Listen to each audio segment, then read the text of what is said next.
أعوذ بالله من الشيطان الرجيم. ولا تحسبن الله غافلا عما يعمل الظالمون إنما يؤخرهم ليوم تشخص فيه الأبصار مهطعين مقنعي رؤوسهم لا يرتد إليهم طرفهم وأفئدتهم هواء وأنذر الناس يوم يأتيهم العذاب فيقول الذين ظلموا ربنا أخرنا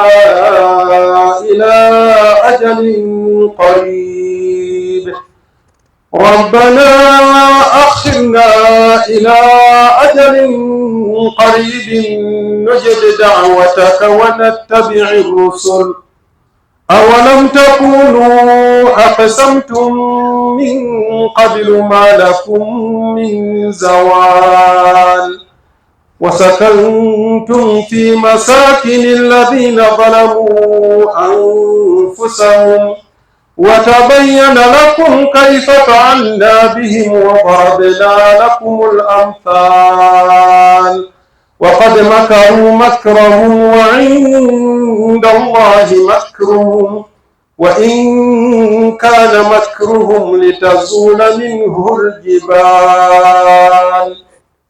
إن الحمد لله نحمده تعالى ونستعينه ونستغفره ونستهديه ونعوذ به من شرور أنفسنا ومن سيئات أعمالنا من يهده الله فلا مضل له ومن يضلله فلا هادي له وأشهد أن لا إله إلا الله وحده لا شريك له وأشهد أن محمدا عبده ورسوله.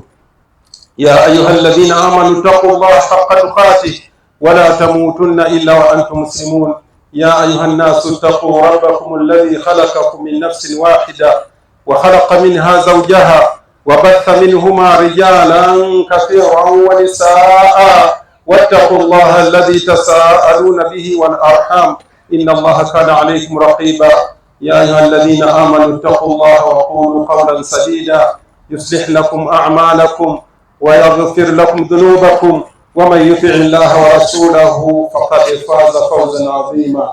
إن أصدق الحديث كتاب الله وخير الهدي هدي محمد صلى الله عليه وسلم وشر الأمور محدثاتها وكل محدثة بدعة وكل بدعة ضلالة وكل ضلالة في النار وعلى آله وأصحابه ومن سار بهديه إلى يوم الدين. أما بعد، عباد الله، أوصي نفسي وإياكم بتقوى الله. اتقوا الله سبحانه وتعالى حق تقواه وراقبوه مراقبة من يعلم أنه يسمعه ويراه وتزودوا من دنياكم لآخرتكم فإن الدنيا دار ممر وليس بدار مقر. Ntendereza Allah subhanahu wa ta'ala. Allah owekitiibwa akyawaniridde entunnunsi zaffe etubeeranga tukyasanga tuli balamu. Tumusaba Allah subhanahu wa ta'ala owekitiibwa atwongere obulamu ate abeerenga atusobozesa obulamu bw'abatuwadde obwo okubeera nga tukoleramu emirimu emirungi tugende mu maaso ge nga tusiimiddwa. Nsabyenga n'emirimu bidde ku mubaka Muhammadi sallallahu alayhi wa sallam ne ku basahaba be ne ku bagoberezi be ne ku abo bonna bajja okutambula ku nkola ye okutuusa ku nnaku lw'enkomerero. Baganda bange abakkiriza bakuŋŋaanye wano lunaku lwaleero nga tetera kukuŋŋaana bwe tuti nga tusaaja mizigiti gya njawulo, naye ng'olwaleero Allah subhanahu wa ta'ala atugasse ne tusaala ensala ey'awamu. Okusookera ddala nsooka okubeebaza okubeera nga mwanukudde omulanga.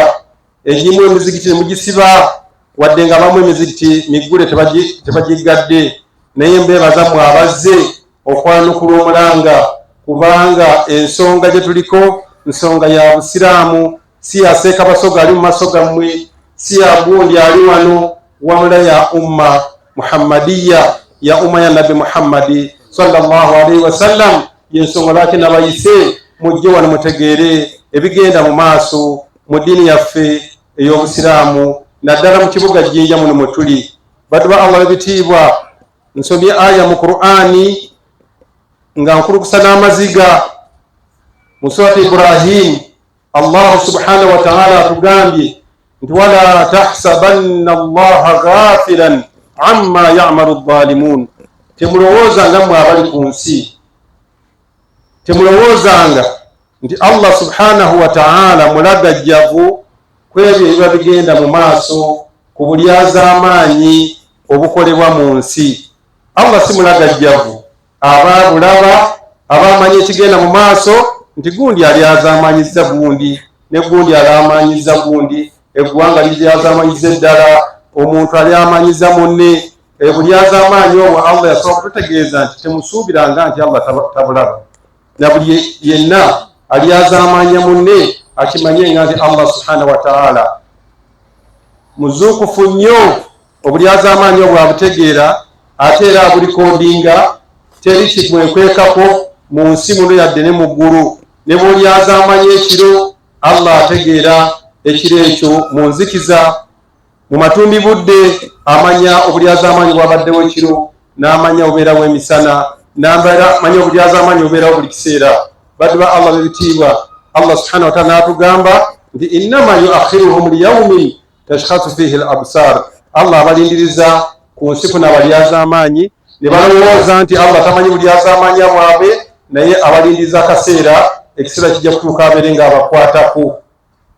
Baddu ba Allah b'ebitiibwa, Oweekitiibwa sallallahu alayhi wa sallam mu bintu bye yatwekesa mu nsi muno yagamba nti hadithi Jabir agamba nti ittaqu dhulma fa inna dhulma dhulumaatu yawma al-qiyama.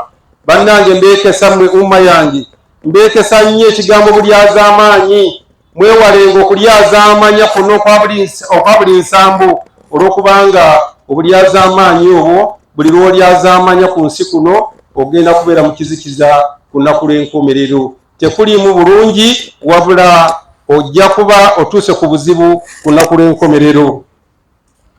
Nabbi sallallahu alayhi wa sallam mu hadithi endala n'atugamba, hadithi al-Qudusi, Allah ng'agamba nti ya ibadi inni harramtu dhulma ala nafsi waja'altuhu bainakum muharraman fala tadhalamu. Allah Oweekitiibwa atugamba nti bannange, baddu bange abali ku nsi, nze kennyini Allah wammwe neziyizaako obulyazaamaanyi. Allah talina gwalyazaamanya muno mu nsi, Allah talina gwalyazaamanya mu bitonde ebiri mu ggulu. N'olwekyo mbanga nze siri mulyazaamaanyi, nammwe abaana Adamu temugezanga kulyazaamanya. Allah n'abeeranga subhanahu wa ta'ala yatugaana ekigambo bulyazaamaanyi.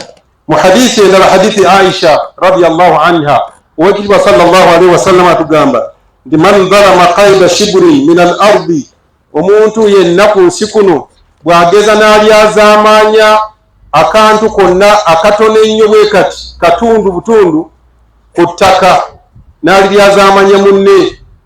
Singa omuntu alyazaamanya ettaka wadde katono nnyo kaaba alyazaamanyizza omuggo gumu oba fuuti emu oba kitundu kya fuuti, n'abeera nga agiryazaamanyizza munne, tawaqahu Allahu iyyahu yawma al-qiyamati min sab'i ardin. Omuntu oyo akatundu akaaba alyazaamanyiza munne, abantu twagala nnyo okulyazaamanya ettaka. Omuntu n'alima nga azza ewa munne, ogenda okulaba nga wayise omwaka nga awezezza efuuti 5 oba efuuti 10, ng'agenda bw'atyo nga bw'alima bw'ayongerayo. Naye Oweekitiibwa atugambye sallallahu alayhi wa sallam nti omuntu oyo akimanye nti Allah Oweekitiibwa, omuntu oyo akola obulyazaamaanyi obwo agenda kubeera nga ettaka eryo balimutikka abeere nga akkirira nalyo mu ttaka. Bagenda kutikka ettaka lyewalyazaamanya, obeere nga okkirira mu ttaka, okkirira wansi sab'ina ardin, obeere nga okkirira ensi oba amadaala oba simayinza kukyogera, naye ogenda kubeera nga okkirira wansi n'ettaka lyo ly'olyazaamanyizza. N'olwekyo Allah subhanahu wa ta'ala yeeziyizaako obulyazaamaanyi, era ffe abaana Adamu yatugaana okulyazaamanya. N'obulyazaamanya obukyasinze obukulu mu nsi muno kwe kulyazaamanya Allah shiriki.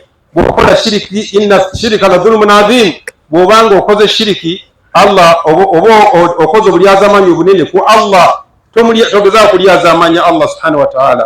Obulyazaamanya ffe abaana Adamu bwalika bingi, bwe tuligenda tulyazaamanya bannaffe.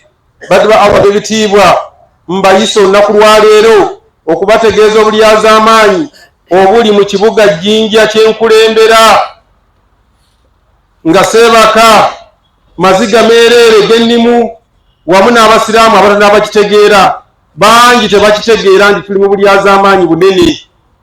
Bannange tulina ekigambo ekiyitibwa Kaburisitaani ttaka lya basiraamu lwe tuziika abasiraamu okuva ku mwaka gwa 1932. Emyaka egyo mingi nnyo nga we tuziika. Abantu abasinga okuziikibwawo twali tumanyi nti limbe eyo nti y'abantu beeru, majority basinga okuziikibwawo, naye ate n'abaddugavu baziikawo. Bw'ebeera nga Madiina ewa Nabi Muhammad sallallahu alaihi wasallam eriyo Baqi'il Gharqad, eriyo limbo ya Nabi gyaziikamu basahaba bonna nga yabaziika mu kifo kimu. Buli sahaba yalina gyazaalwa. Abubakar baali bazaalibwa Makka, tebaddayo waabwe babaziika ku bibanja byabwe, baabirina. Naye Nabbi n'aleeta enkola mu Busiraamu nga y'abasiraamu kubeera nga baziikibwa wamu, nga buli kibuga kirina okubeera mu limbo nga Madiina eriyo limbo ya Nabbi sallallahu alaihi wasallam eyaziikibwa mu basahaba bonna, eyali yakaziikibwamu omusajja akoze eddaawa mu Jinja muno emyaka n'emyaka gwe bayita Sharifu, gwe tuwakazaako Masigidi Sharifu wa Masigidi Jamia. Imaamu waayo baali bakamuziika e Madiina, yafuna omukisa n'aziikibwa mu limbo eyo. Omubaka gyateeka sallallahu alaihi wasallam nkireese kubalaga nti limbo tebeera kifondi kya kabira fulani oba ky'abantu fulani, wabula kibeera kifo ky'abasiraamu bonna.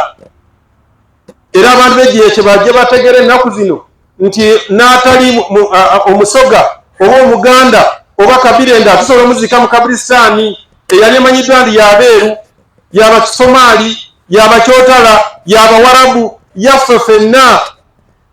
Era juzi mutabani wa Haji Dabada omusajja yali mu Jinja muno nga mukkiriza, twamuziika mu Kaburisitaani, naye nga taata we twamuziika ne Mutumba. Tetwaganika tumutwale ku taata we, twamuziika waziikibwa Abasiraamu. Abantu bangi mufu abali wano ng'ebiraamo byaffe byonna twabiteeka mu Kaburisitaani we tulina okuziikibwa, nga tumaze okutegeera nti Abasiraamu baziikibwa wamu, si buli omu ku kibanja kye, kuba buli oziikibwa wammwe tofuna bakusabira. Naye bw'oziikibwa ne banno, buli ayingira mu Kaburisitaani, assalamu alaikum ya dara qaumil mu'minin wa inna insha Allah bikum lalahikun nas'alu Allah lana wa lakum al-afiya Allahumma ighfir lahum warhamhum. Buli ayingira aweereza edduwa abantu abali mu kabuli bonna. Naye bameka abayingira mu Kaburisitaani buli wiiki? Tuziika buli wiiki.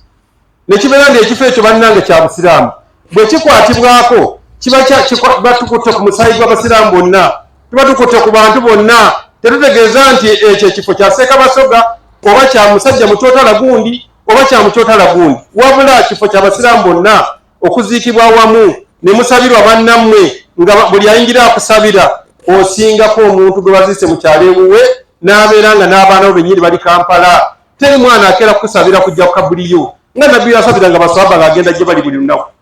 Tolina abantu bakulikumi bajja kukusabira, ojja kusigala wekka mu kyalo. Buli lw'obeera mu Kaburisitaani oba ofunye omukisa omunene, badduwaba ab'ebitiibwa. Limbe eyo yatandika mu 32. Limbe eyo n'ebeera nga wabweru waayo waliwo puloti okuva ku 31 mpaka ku 39. Ettaka eryo liriko obuzibu mu Jinja. Ettaka ne libeera nga abaatuwa ettaka lya Limbo eriko ni Muhammedan Cemetery, era bwetyo bwe kiri mu Land Commission ne mu lands yonna kyekigambo kyosangayo. Naye nabategeeza nti Limbe eyo acres 2 ziriko ekyapa, acres 2 kyetwateekako kyapa, naye ne tulina omukisa gumu nti twasigala nga ffe tuziikawo ne libeera nga gwosanze awantu abaana yenna nnyini ettaka. Naye twagayaala emirembe gyonna tewabadde kyapa, n'olwaleero tewali. Bwe tukuŋŋaana bwe tuti muba mutegeera ebyama ebyo biriwo. Wiiki ewedde ab'eddwaliro nga bakulembera omukyala ku boodi y'eddwaliro yajja n'abapunta nga bazze kuyingira mu kabuli munda babeere nga bapunta ettaka eriri munda. Inna lillahi wa inna ilaihi raji'un. Abasiraamu ne bankubira seeka, bano bazze tugamba temugeza kuggulawo luvi. Abantu bazze kujjukira emundu weziri, bazze kuyingira mu Limbo munda babeere nga bapunta ettaka eriri munda. Naye nga Abasiraamu na imundu beebase tebamu ekiganda mu maaso. Naye nga bataata baffe bangi gye bali, mikwano gyaffe abaagalwa baffe bangi bali awo. abasomesa balusomesa Sheikh Abdul Khaliq Tariki twamuziika omwali mundomo n'abalala bangi ab'ebitiibwa abagagga mu jjinja muno bali omwo bonna naye nga bazze bakupunta ttaka eryo nalyo balibeere nga libagatta libatutte babeere nga balitwala abaffe tuneebaka paka ddi mbayita okubategeeza ensonga ezo mba mbayise lwa nsonga nkulu era mwe bali kwanukula mulango mutegere kigenda mu maaso tuveeyo tweyogereko ng'omubaka we yagamba sallallahu alaihi wasallam man raa minkum almunkara omuntu bw'alaba ng'ekitamwa falyughayyirhu biyadihi akigisewo omukono gwe bw'aba tasobola kukijjawo na mukono nga si yafuge awali munkari eyo fabilisaanihi tukozese olulimi y'ensonga gituko olwaleero luno okubakuŋŋaanya twogere ku nsonga eno eggwanga lyonna libeere nga gitegeera nti bannanga basiraamu b'ejjinja balyazaamaanyiziddwa ettaka lye twaliko okuva mu mwaka 32 ne tuziika mu kifo ekyo ekifo bannange bwe mugendayo saawa eno UPDF ekyebulungudde n'emmundu n'abazimba ba UPDF eriko kamanda asembayo ye President Museveni neeberako mutabani we CDF atwala amagye bonna mu ggwanga mwebali nga tuli kulyazaamanyizibwa eryazaamanya ekiko ekyo bannange ettaka eryo abantu baali tematema plots kubanga mu mwaka gwa 74 Idi Amin yali ajja okuziika mutano wa Kati Sulaiman ne mukyala we abasiraamu baali bayita mu geeti eyo gye bali kunyaga olwaleero gye bagamba nsi wammwe muveeyo we twali tukozesa ekkubo naye bwe yajja okuziika ne bagamba President ajja kuyitawo nawali omuddo tuguyise eri ne bawummula FPC yakuba ekisenge ekyo ne tutandika okuyitaawo bannange ebiseera byagenda bwe twalaba mu 2007 nti abasajja batemyetemye ettaka n'abakyala baligabanye plots 12 bamaze okutematema ettaka bataddemu amayinja ne tubaga nti bannaye ettaka lyaffe naye mugende mulabe ekiriko bataddeko ne fensi Ssekakatege yatukunga nange ni mu bantu abajja mu kifo ekyo ng'atukowodde yatukoowola nga mubakowodde olwaleero ne tugenda ku kifo ekyo ne twekalakaasa n'amajambiya ne tujjamu amayinja ge bassaamu ne tujjako ne fensi gye baateekako 2007 Ssekati yakomawo omwaka ogwo nnyini n'awandiika ebbaluwa n'awandikira minisita Omar Atubo ye yali minisita Biden n'amugamba ettaka ly'obusiraamu lino twagala tuliweebwe mu mateeka kubanga enkola yaffe y'abasiraamu tuwangala ku bifo nga byaffe naye nga si byaffe mu lulimi olulala byaffe mu kubeerawo naye ate ebiwandiiko byali nga tubirina badde ba Allah b'ebitiibwa bwe tumala okwekalakaasa abantu abaali bannannyini puloti ezo nga bazitutte bayita mu ddwaliro so nga ate eddwaliro tetwalina lutalo nalyo eddwaliro lyalina ettaka lyalyo era emabega eri mujjukire eddwaliro lyalitandikira ddala ku Bats Road nga eddwaliro lisala ekkubo ne ligenda nga ku Victoria Primary School naye bajja balitunda mpalapala nga eddwaliro litunda ettaka lyali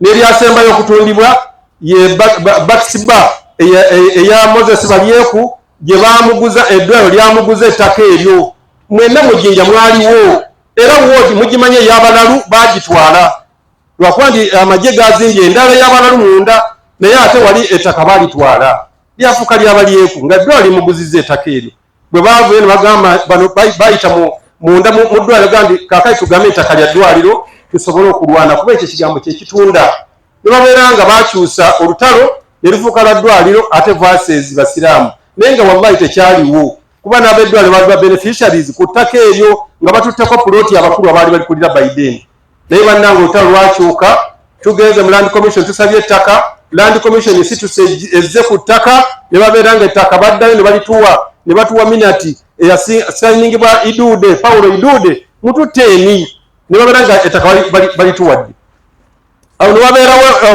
okwezinga mpaka mu 2015 ne baddamu ne batuwa minati endala ya confirming wa Beka Mugaino akyali mulamu olukiiko bajja ku ttaka mwalimu owagage Ruth yafa mwalimu Janati Mukwaya akyali mulamu mwalimu Beka Mugaino akyali mulamu abantu abamu bakyaliwo abajja ku ttako ne balituwa naye olwaleero batugamba ni minati gye baatuwa juzi bwe tubanga ettaka limaze okubeera nga bazzeemu ate okutugamba nti banna ettaka si lyammwe olw'okubanga ettaka eryo Land Commission yatuwaabira omusango mu 2009 ne guwozebwa Ssekakatega ne Muziransa baguwoza ebbanga eryo lyonna mu 2022 omusango ogwo ne tuwangulwa nga muloya waffe afudde ne Ssekakatega afudde. Olwo nno bwe tutandikira amaziga ge tulimu olwaleero abantu ababiri kasa baafa, omulamuzi n'alamunya nti ettaka lino si lyammwe lya Land Commission, naye yassaamu akagambo kamu nti user Jinja Referral Hospital ke katukaabye olwaleero nga Referral Hospital tebeerangako user nga tiyekozesa ettaka eryo basiraamu balikozesa emyaka n'emyaka, so hospital tekozesa ttaka eryo emyaka egyo egy'emabega. Era mu abali nga muli bakulu mwalabako eddwaliro nga likozesa ettaka erya Bucks Road lye tuba tukozesa, twaliko basiraamu nga ffe tulikozesa, naye omulamuzi watu bwe yalamula n'atuleetera amaziga ge tulimu olunaku lwaleero alamudde nti ettaka lya Land Commission kyo kituufu kubanga erina ekyapa kyawo kyonna ekaazi 36 za ddwaliro, ekaazi 4.6 ze z'abasiraamu, zonna nga ziri ku Land Commission. N'essaawa eno eddwaliro liri ku Land Commission, twakkiriza nti kyegamba kituufu, naye yuuza ogamba nti eddwaliro si bwe kiri. Ekirala ffe ne tubeera nga twawawa Minati etuwa ettaka ekitegeeza lyafuuka lyaffe, Minati yalifuula lyaffe. Bannange twafuna obuzibu obunene nti Minati eyo bwe tumala juzi okubeera nga twekalakaasizza ne tugenda wa minisita Sam Mayanja, Dr. Sam Mayanja azze ku Locus atuwadde ettaka, aŋŋamba ni disikazi genda mu Land Commission ekuwa ettaka. Bwe ntuuka bannange mu Land Commission ebyavaayo bye bino,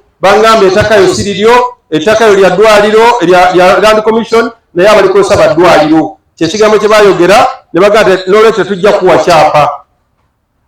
Naddawo n'entegeeza abasiraamu ne batuwandikira ebbaluwa eyatuyita nga 17 omwezi ogwokuna bwe twagenda mu lukiiko lwalimu ne looya waffe ne bannaffe ne bajja n'abeddwala ne bajja baatuyita kutubeera nga batusomera bino wammanga. Baatugamba nti okusookera ddala ensonga eno nnene nnyo ebadde egenda mu Paalamenti ya Uganda ng'egenda kwogerwako, ne batulagira tugimalirize olwaleero tukutula bwe tuti. Ekisookera ddala ettaka lya Land Commission eddwaliro lye lirikozesa. Ekyokubiri, Minati gye mulina ya Nasa Road nfu, temulina ttaka kubanga Minati yammwe nfu, bwe tuginoonya mu system teriimu, therefore temulina ttaka. N'olwekyo mugende mutegeeze Mufti wa Uganda nti ettaka lino si lyammwe.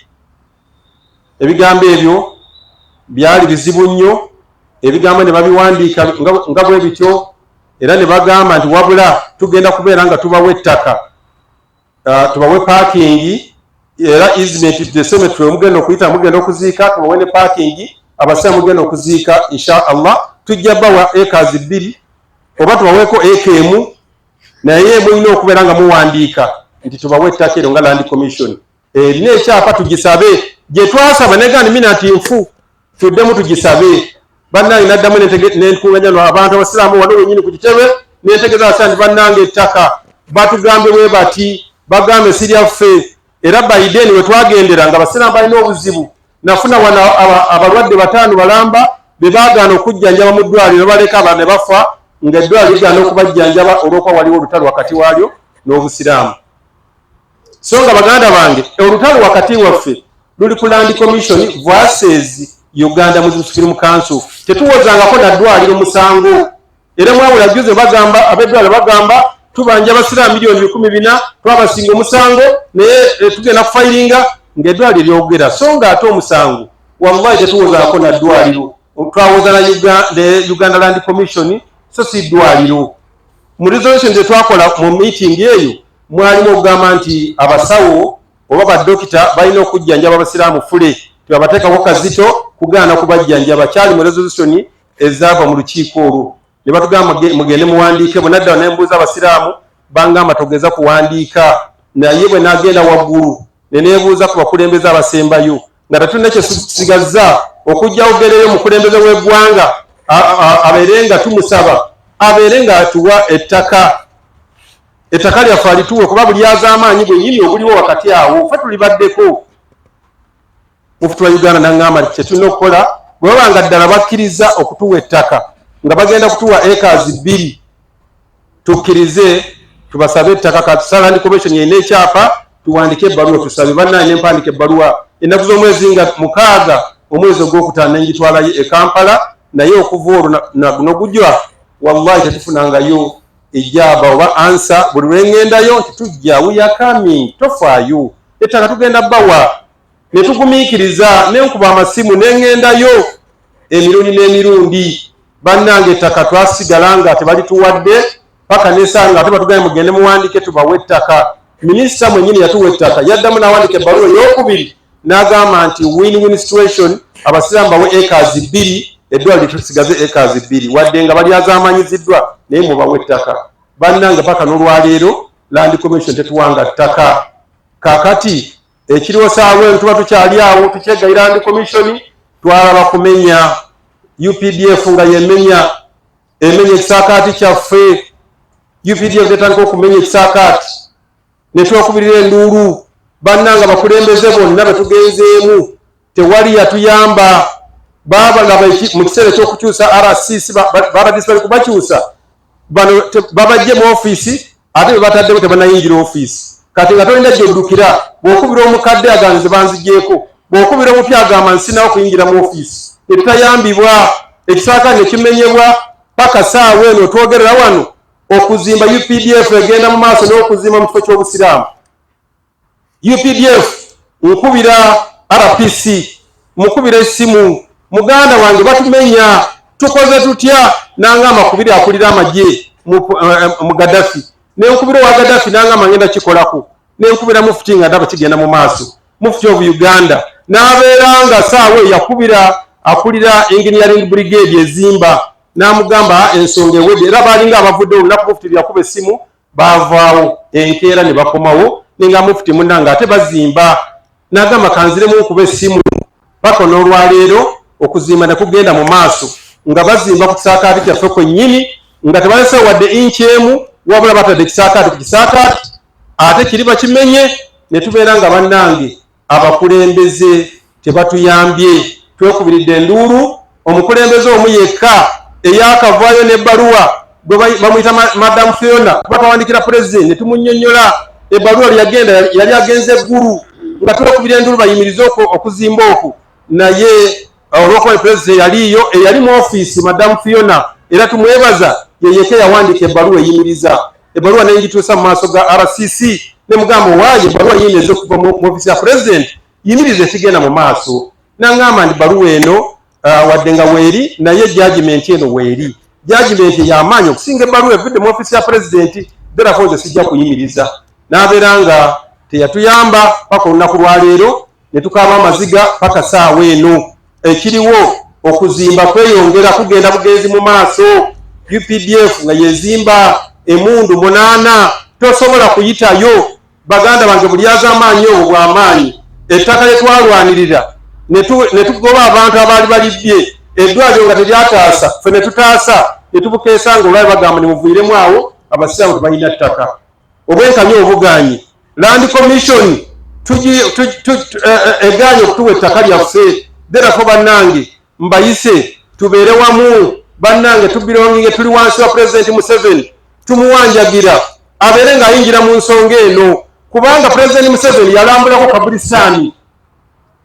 Mulimu abayimbi abaziikibwamu nga mikolo gye abeera ndani bajja naye wallahi bayita mu kkubo eryo lyennyini ne bayingira mu Kabulistaani ne President Museveni. Bw'abanga awo yayita nga batugamba saawa eno tetusobola kuyitawo, tetujja kukozesa kkubo eryo, President musaba aveeyo abeere ng'ataasa abasiraamu. Amaziga g'abantu bano bonna abakaaba nga tuli kukaaba, Kabulistaani nga bagitwala nga tulaba, batusaze ensawo nga ffenna tulaba, naye nga tetulina muntu asobola kutuyamba saawa eno.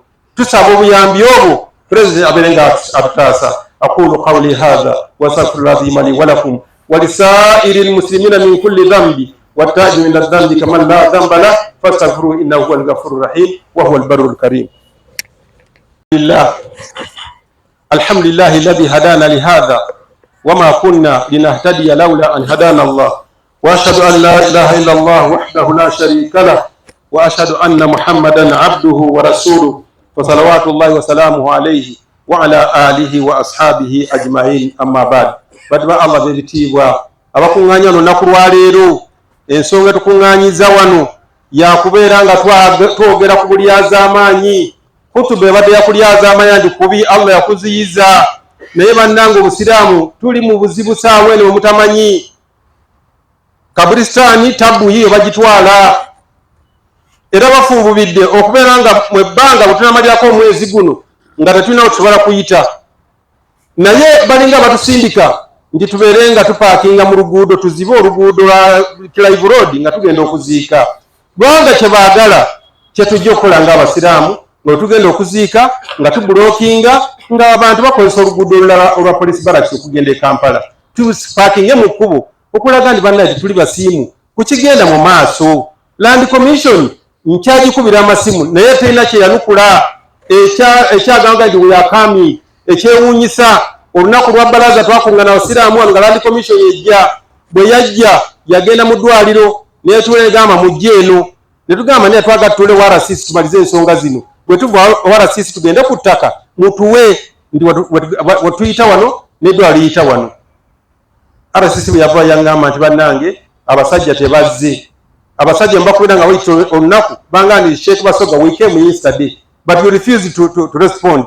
You didn't come. Therefore we are arranging to come another day.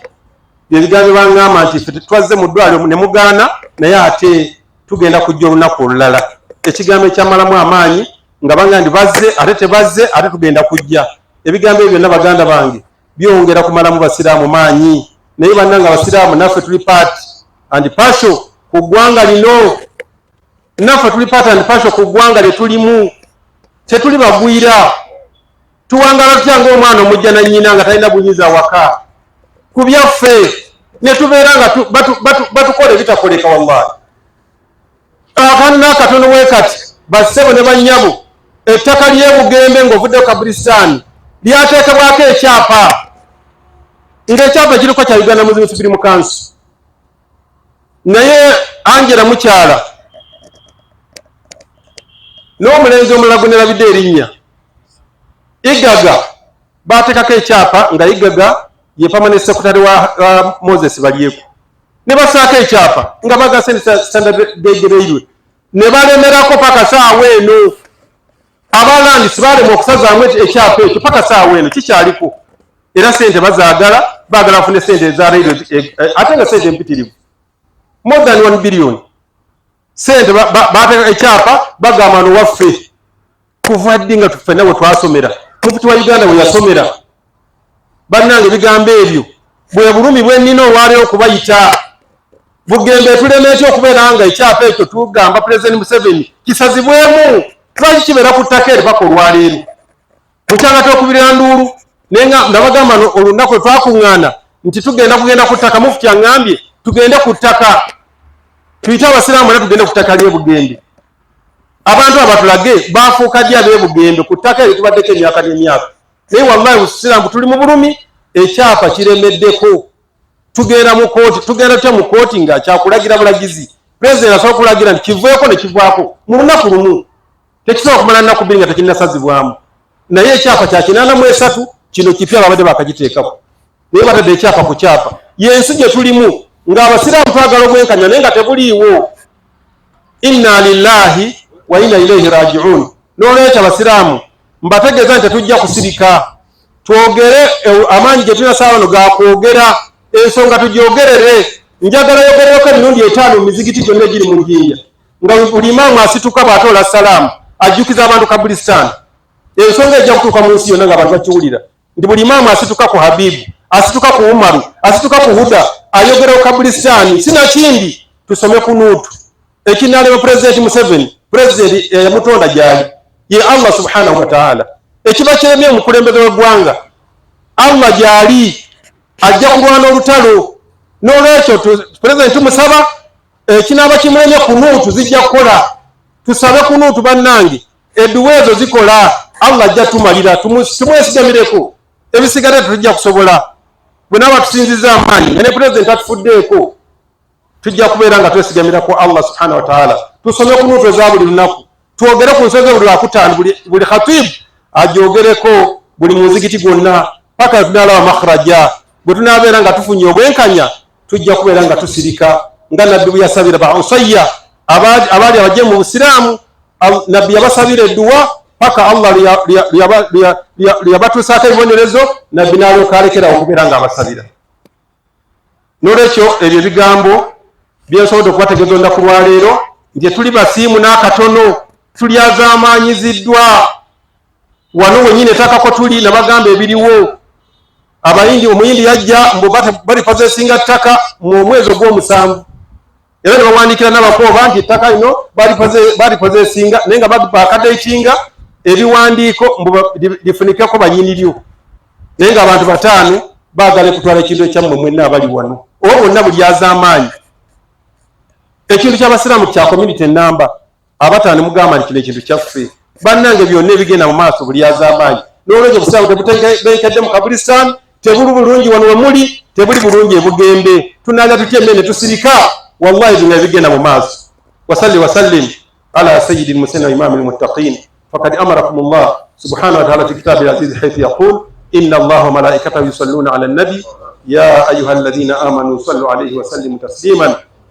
وقال صلى الله عليه وسلم من صلى علي صلاة واحدة صلى الله عليه بها 10 اللهم صل على محمد وعلى آل محمد كما صليت على إبراهيم وعلى آل إبراهيم إنك حميد مجيد اللهم بارك على محمد وعلى آل محمد كما باركت على إبراهيم وعلى آل إبراهيم في العالمين إنك حميد مجيد وارض اللهم عن صحابة رسول الله خصوصا منهم أبي بكر وعمر وعثمان وعلي وبقية الصحابة والتابعين ومن تبعهم بإحسان إلى يوم الدين اللهم أعز الإسلام والمسلمين وأذل الشرك والمشركين ودمر أعداءك أعداء الدين واحمي حوزة الدين يا رب العالمين ربنا ظلمنا أنفسنا وإن لم تغفر لنا وترحمنا لنكونن من الخاسرين ربنا اغفر لنا ولوالدينا وارحمهم كما ربونا صغارا برحمتك يا أرحم الراحمين ربنا آتنا في الدنيا حسنة وفي الآخرة حسنة وقنا عذاب النار وأقم الصلاة إن الصلاة تنهى عن الفحشاء والمنكر